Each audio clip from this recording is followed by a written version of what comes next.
bucks, Rooks Island could deliver. They had every set and prop imaginable to create the ultimate fantasy vacation experience, including submarines, a pirate ship, and a Scottish castle. I'd even heard they had a cityscape for the CEO billionaire fantasies, and a cattle ranch complete with a hot cowboy who gave naked riding lessons. Different strokes, I suppose. But what interested me most wasn't the hot men or the exotic sex. It was the stuff Rook kept hidden. I'd witnessed enough to know that there was way more to this place than he'd let on, and I guessed those secrets had something to do with Cece's death. How or why? Not sure. But Mr. Rook, the master of illusions, had gone to great lengths last week to distract me, to make me believe that Cece's death was accidental. He'd soothed my grief over the loss of a sister who'd been more like a mother. He'd held me and told me how sorry he was for not preventing it. He almost made love to me. I won't be played again. Miss Fitzgerald, are we interrupting your daydreaming? Rook snarled in his neatly pressed black linen suit, gray button-down shirt, and pale blue tie that matched his nearly translucent eyes. The stunning bastard of a man wore his costume well. Sitting across from him at the head of the table, I forced my gaze to his angry, handsome face and tried not to lose my shit on the first day. I cleared my throat and forced a smile on my face. "Yes, of course, Mr. Rook. I will come see you after the meeting." He gave a curt nod with his head of thick, dark hair.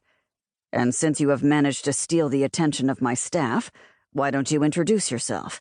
Not that we don't already know who you are." With my hair pulled into a ponytail and dressed in my last clean outfit, a lavender t-shirt and denim short shorts, I stood from my chair. "Hi, everyone," my voice squeaked. Wow, nice.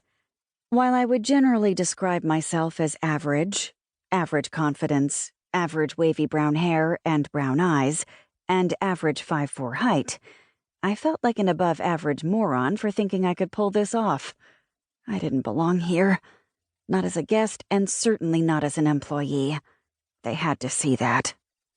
Despite my fear of everyone catching on, I raised my chin. "I'm Stephanie Fitzgerald. Obviously, you're all aware that I was a guest last week, thus my informal outfit. Fortunately, however, I'll be wearing a uniform soon, since Mr. Rook has generously offered me the position of executive manager." As I said those words, I realized that the seated people around the table, save Rook, might have had their sights on the role after Mrs. Day, the prior manager, had been fired. That explains the hostility. "And why don't you share your background with us, Stephanie? Tell us what made you want to take on such a demanding position." Rook's tone oozed of condescension, like he wanted to make a fool of me. Of course he does. Like the staff, he didn't want me here. Likely because he knew I couldn't care less about his fucking paradise, nor did I buy his story about Cece.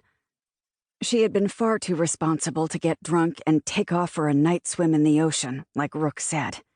He'd only agreed to give me the job because he'd promised to do anything to help me move past my sister's tragic death and get my life back on track. My gaze traveled over the expectant faces around the table, all 20-something men and women of a variety of ethnicities.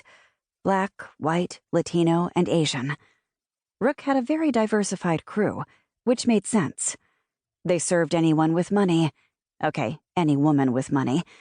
And that meant they needed to cater to a variety of clients, albeit primarily Americans from what I'd seen. My guess was that he limited his exposure this way. His customers only came from countries where he had influence. Influence to keep his island a secret. Not for long. I think what you're all really wondering is what makes me qualified to help run this resort. Great question. Still standing, I planted my hands on the table like I owned the damned place. They had to believe I belonged. I've just spent 1 week sampling the food, interacting with the staff, and observing the engagement processes with the guests. I'm not going to lie, everyone here does an impeccable job.